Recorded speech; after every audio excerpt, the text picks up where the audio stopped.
Hey everybody, it's your March reminder video. So this month's assignment is familiar and unfamiliar. So I hope that you spent the last 2 weeks observing the things around you with which you are familiar and the things with which you are unfamiliar, and planning which ones of those you wanted to photograph and how.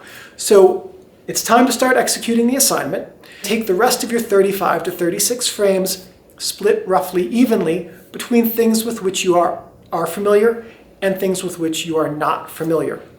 When you're done with the assignment, if you would like to post it to Instagram, be sure to use this hashtag and @me so that I can follow along with your work and your progress. If you don't want to use Instagram and you would prefer to share an album of your work directly, you can create an album on a free photo sharing website such as Imager. Create a hidden album and share the link in the comments section of this video.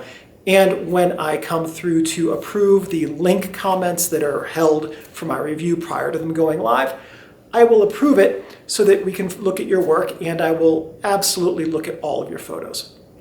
I'm really excited to see what you guys do with this assignment, and I'll see you again at the beginning of April with your April assignment. Have a good 2 weeks.